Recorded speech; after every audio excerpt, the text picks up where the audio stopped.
Et il me semble que beaucoup de personnes n'ont pas conscience de ce détail.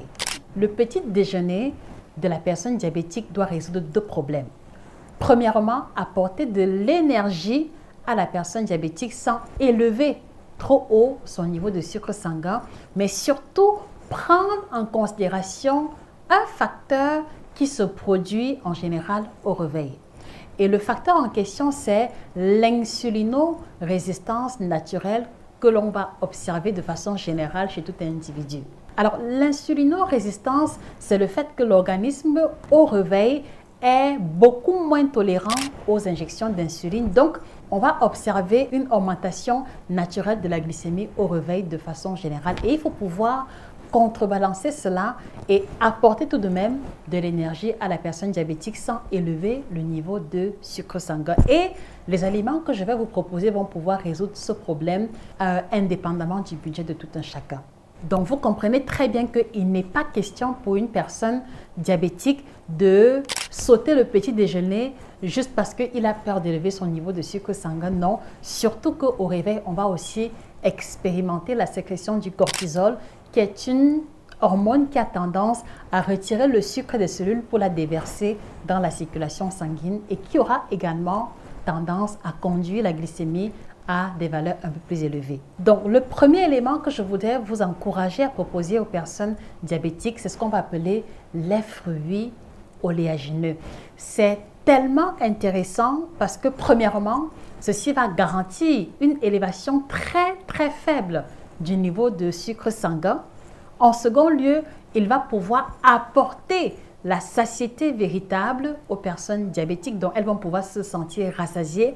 Et en troisième lieu, ces aliments-là sont extrêmement denses en nutriments. Ils vont apporter des vitamines, des sels minéraux et des antioxydants qui sont des classes alimentaires importantes pour les personnes diabétiques.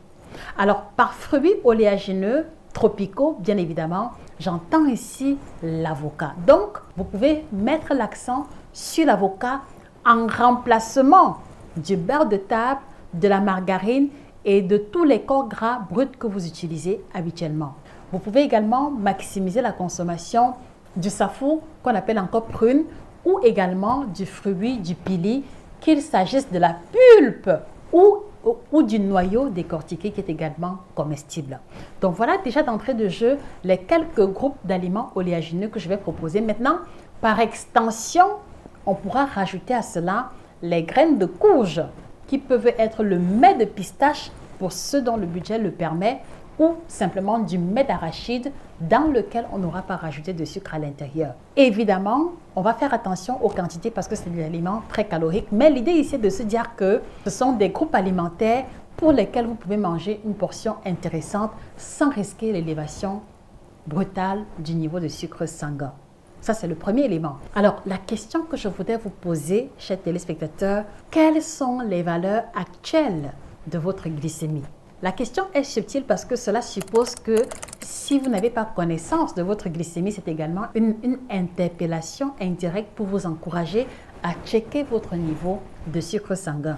Dans la mesure où, lorsqu'on diagnostique le diabète à un stade avancé, il est difficile de réparer les dégâts collatéraux qui peuvent entraîner la cécité, les plaies qui ne guérissent pas et même quelquefois des amputations dans des cas graves. Et c'est ce que nous voulons vous éviter en vous encourageant à checker votre niveau de glycémie pour prendre rapidement soin de vous si vous êtes déjà dans la case de personnes diabétiques. Donc, voilà pour la première classe alimentaire, les fruits oléagineux que j'ai énoncés précédemment.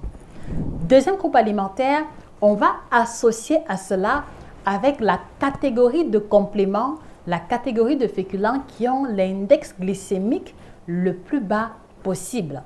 Donc, par conséquent, on va mettre l'accent sur tout ce qui va être complément en tubércule. Par exemple, le maillot cuit vapeur à la place du chikwang, à la place du bobolo, à la place du miondo, à la place du placali. Parce que vous voyez bien que ces versions pâteuses auront tendance à créer une élévation rapide du niveau de sucre sanguin. Donc, on privilégiera le maillot vapeur cuit en tubércule, on privilégiera du plantain vapeur en morceaux, on privilégiera le macabo, le taro, les féculents non transformés, non pilés, non écrasés, idéalement comme féculent de préférence. Et vous voyez bien que dans ce que j'ai énoncé, il n'y a pas de riz, il n'y a pas de spaghettis, il n'y a pas de foufou, il n'y a pas de couscous de maïs. Parce que là encore, vous voyez que la tendance de ces aliments est très souvent de coloration blanche, donc ils sont raffinés. Donc, ils vont déclencher une élévation en flèche du niveau de sucre sanguin qui est problématique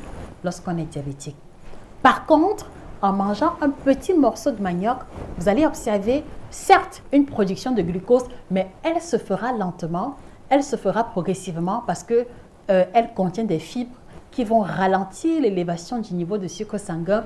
Et voilà donc comment est-ce qu'on va assister à une glycémie qui reste stable dans le temps. En espérant que ce concept scientifique n'est pas trop compliqué pour vous, j'espère sincèrement que vous comprenez de façon subtile ce qui se joue ici sur le choix des groupes alimentaires des personnes diabétiques. Et je voudrais également souligner que les informations que je vous partage sont tirées de ce chef-d'œuvre intitulé « Le guide nutritionnel du diabétique » qui vous indique de façon détaillée quels sont les aliments à privilégier, à modérer, à consommer à volonté et ainsi que les plantes qui vont comme ça aider les personnes diabétiques à diminuer naturellement leur glycémie.